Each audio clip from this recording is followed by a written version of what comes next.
अगर आप भी चाहते हैं एप्पल म्यूजिक गाना सबसे पहले आप तक पहुंचे तो इस चैनल को सब्सक्राइब करना ना भूलें। अरे हंसना मुझे भी आता था, किसी ने रोना सिखा दिया। बोलने में माहिर हम भी थे, किसी ने चुप रहना सिखा दिया।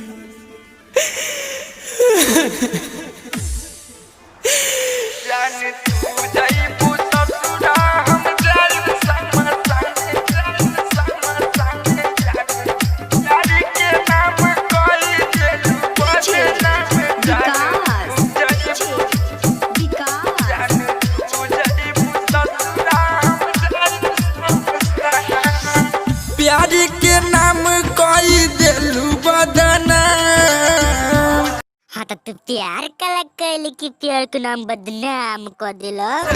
ये जान सुना, हाँ प्यारी के नाम कोई दिलू बदनाम। जान तू जाइबू, जान तू जाइबू ससुरा, हम जाइब शमशान। हाँ तो शमशान कला जब रे बेटा, अब दोसर पटई है। जान तू जाइबू ससुरा, हम जाइब शमशान।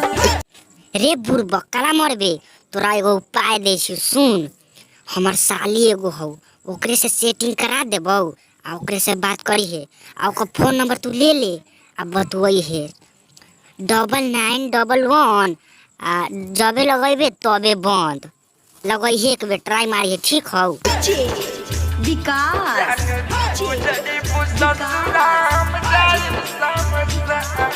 मटियार कला सीतामढ़ी, मटियार कला सीतामढ़ी।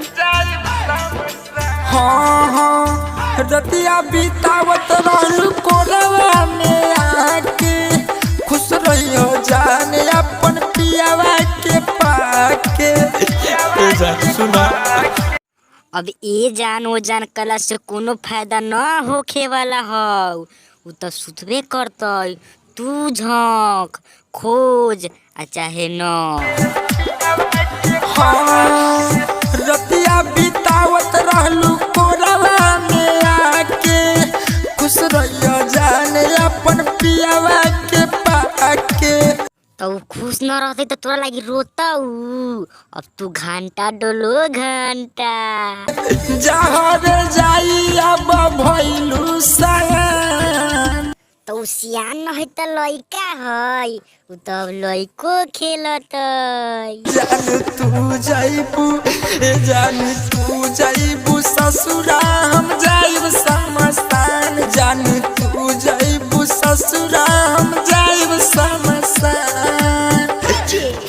कथी खाली शमशान शमशान पढ़ ले छे, जो मर जो डूब जो। विकास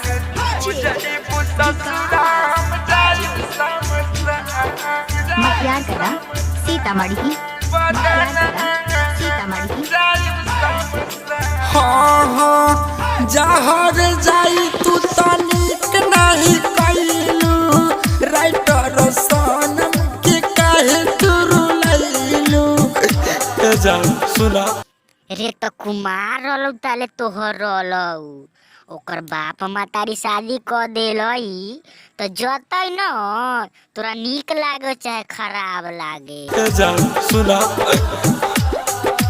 हाँ जहर जाई तू तनिक नहीं कैलू, संजीव सवरिया धीरज के रोवैलू। रे तोरा से बियाह कर लेती तो ठीक हौ, आ न कलऊ तो जहर जाई तू तो नीक नहीं कैलू। बेवफा सनम तोहके लेनी हम मान।